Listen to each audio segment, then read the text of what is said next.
中国失业率飙升至67%，新时代上山下乡运动悄然开启。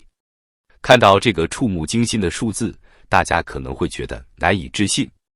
但如果我们把目光从官方公布的那些经过美化的统计数据上移开，真实的情况只会更加令人震惊。就在前几天，中共潍坊市委还发布了一份令人啼笑皆非的文件，号召引导大学毕业生到乡，能人回乡，农民工返乡，企业家入乡。这不就是变相的新时代上山下乡运动吗？且不说这些官老爷们打着什么算盘，光是看看最近的就业数据，就知道他们已经走投无路了。据统计，今年4月份，全国16至24岁青年调查失业率已经突破 20.4%， 到了6月更是飙升到 21.3%。但这还只是冰山一角。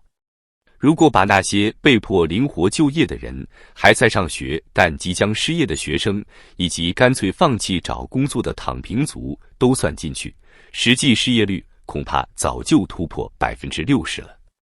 更让人细思极恐的是，现在的大学生们连孔乙己的长衫都快要穿不起了。美团的数据显示，他们的骑手数量从2020年的470万暴增到2023年的745万，增长了近 60%。而这其中有相当一部分是拥有本科甚至研究生学历的高学历人才。现在一个送外卖的，每天必须工作10至12个小时，跑60至70单，才能赚到可怜的200至300块钱。还记得前段时间网上疯传的那个新闻吗？深圳2名外卖员因为实在看不到希望，在桥上留下2副眼镜和2瓶喝过的啤酒后纵身跳桥。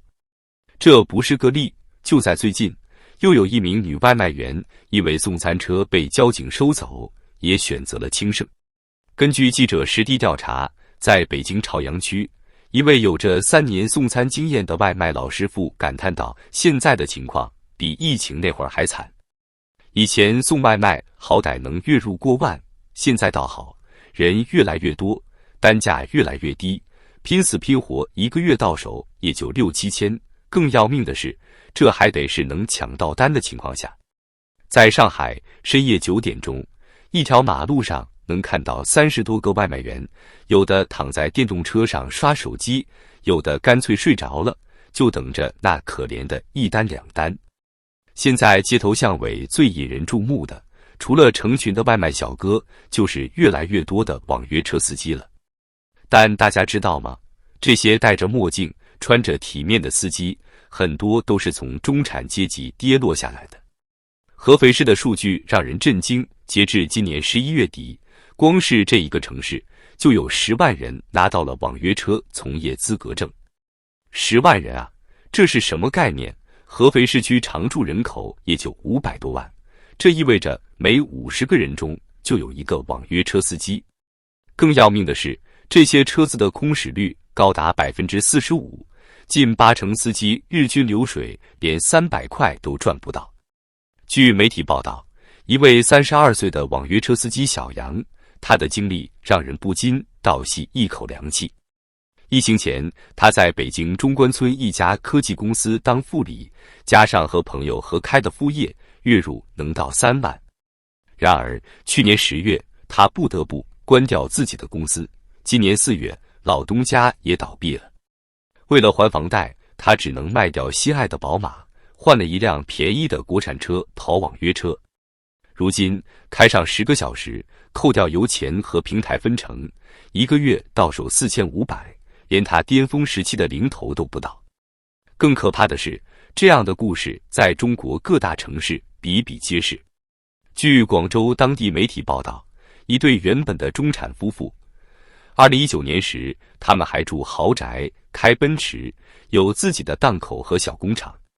结果短短3年，除了2个孩子和几十万现金，什么都没剩下。现在丈夫开着网约车，妻子去给人当保姆。而这不仅仅是个例，今年一个小小的合肥市，网约车空驶率超过 45%， 也就是说，一半时间都在白白耗油等客。而在北京，外卖从业人员比去年同期暴增了 49.7%。但与此同时，北京的餐饮业营业收入却下降了 2.9%， 利润更是惨烈下跌了 88.8%。有人可能会说，这不还有航空业这样的高大上行业吗？抱歉，这个行业也凉了。西安的幸福航空公司已经拖欠工资3年了，很多飞行员、空乘、地勤不得不靠送外卖、跑滴滴来维持生计。想想看，曾经让多少人羡慕的机长，现在却要在寒风中送外卖，这讽刺不讽刺？更令人绝望的是，餐饮业的数据，今年上半年倒闭的餐饮店数量已经超过100万家，几乎赶上去年全年，是2022年的2倍。这意味着什么？意味着连最基础的吃饭经济都撑不住了。有位经济学家付鹏说得好，今年的大麻烈士，中产阶级陨落。别说今年了，这2年底层慢慢拼多多，现在应该是中产阶级开始拼多多了。突然冒出的2000万网约车司机，很多都是原本的中产阶级。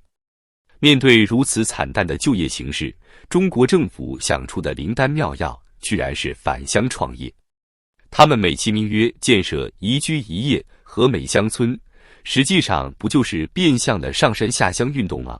看看潍坊市委最新发布的那份表彰通报，说什么引导大学毕业生到乡，能人回乡，农民工返乡，这不是典型的朝廷思维吗？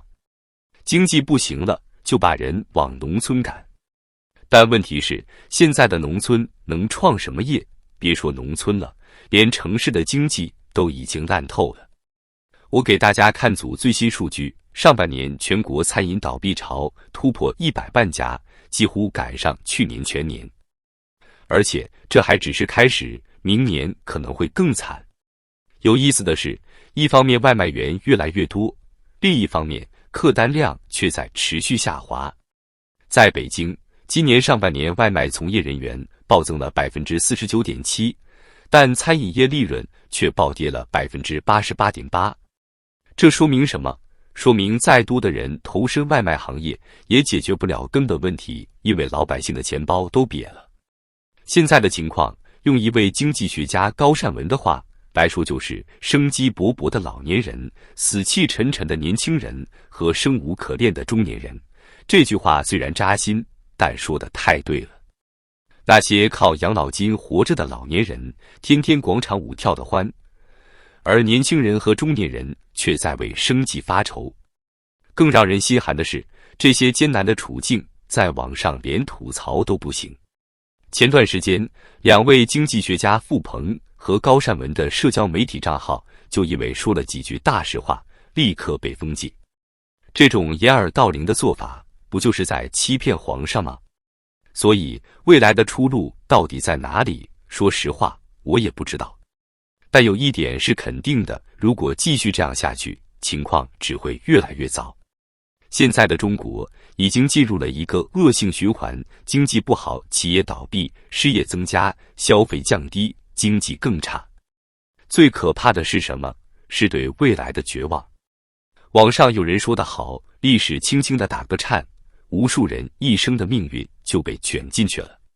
时代的立灰落到个人头上就是一座大山，偏偏中国人又处在一个尘土飞扬的时代。看看现在街头巷尾那些送外卖的大学生，开网约车的前企业高管，你就知道这句话说的有多么真实。前几天深圳还发生了2名外卖员跳桥自杀的惨剧，桥上只留下2副眼镜和2瓶喝过的啤酒。这让我想起鲁迅的一句话，我们现在是连站着死都不能了。或许中国高层应该放下面子，认真听听这些逆耳忠言。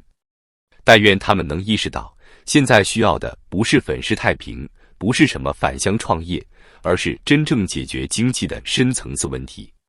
否则，这场经济危机带来的社会动荡，恐怕会远超他们的想象。